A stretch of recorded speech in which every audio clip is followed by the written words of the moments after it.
बारी का बाप आखिरकार बारी को राजी कर लेता है और कहता है कि हम अभी तुम्हारी अनाया से सिर्फ मंगनी करेंगे। अगर तुम्हें अनाया समझ ना आई तो ये हम मंगनी खत्म कर देंगे। जिस पर बारी अपने बाप की खातिर राजी हो जाता है। शयान साहब मिनाल को कॉल करते हैं और कहते हैं, मिनाल बेटा, आज मैं और बारी आप लोगों के घर आ रहे हैं। मैं चाहता हूँ कि मैं अनाया का हाथ अपने बेटे बारी के लिए मांगूं।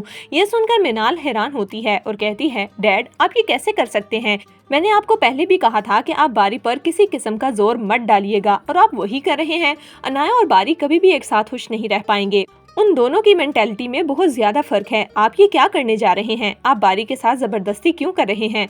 जिस पर शयान साहब कहते हैं, मिनाल ऐसी कोई बात नहीं, बारी खुद राजी हो चुका है और अब तुम उसे ऐसा कुछ मत कहना कि वो फिर इस रिश्ते से इनकार कर दे।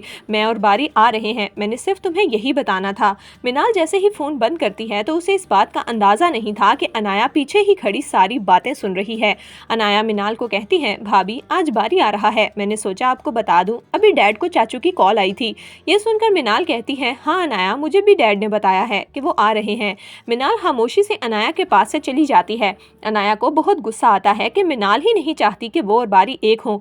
अनाया कमरे में जाकर अपने लिए कपड़े सेलेक्ट करने लगती है। तभी अनाया की माँ उसके पास आती है तो अनाया उससे पूछती है, मॉम मुझे ये बताएं कि मैं आज क्या पहनूं? मैं चाहती हूँ कि आज सिर्फ बारी मुझे ही देखता रहे।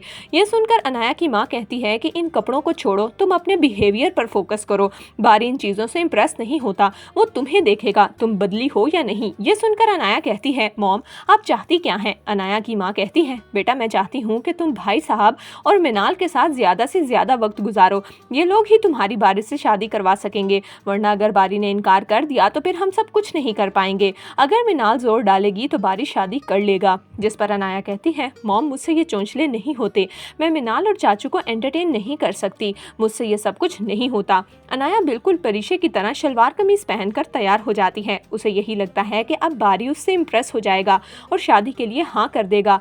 जैसे ही बारी अपने बाप शयान के साथ अनाया के घर पहुंचता है तो सब लोग उनका बहुत अच्छे से वेलकम करते हैं।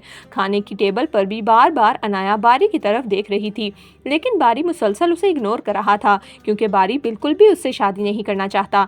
जबकि दूसरी तरफ परीशे अपने साथ घर वालों को लेकर नई गाड़ी में सैर को जाती है। परीशे की बहन जूबिया परीशे को कहती है, परीशे आपी आपने वो सब कुछ ले लिया है जिसकी आपके पास कमी थी, आपको नई गाड़ी मिल गई, आप सेटल हो गई, मैं चाहती हूँ कि अब आप शादी कर लें। यह सुनकर परीशे खामोश हो जाती है और जूबिया को कहती है, जूबिया तुम दुआ करो बस मेरे दिल को सुकून आ जाए। जबकि परीशे की सुतेली माँ परीशे के घर के बाहर इतनी बड़ी गाड़ी देखकर हैरान होती है और आलिम साहब के पास आकर कहती है कि मुझे तो ये समझ नहीं आ रहा कि आपकी बेटी लड़कों का पीछा क्यों नहीं छोड़ देती। अब दोबारा से उसके घर कोई गाड़ी खड़ी है, खुदा जाने कौन है जो इतनी देर से अंदर है और अभी तक गया ही नहीं। आलिम साहब बच्चियों पर नजर रखें। आलिम साहब जब घर आकर परीशे से पूछते हैं तो उन्हें पता चलता है कि परीशे को ये गाड़ी ऑफिस से मिली है।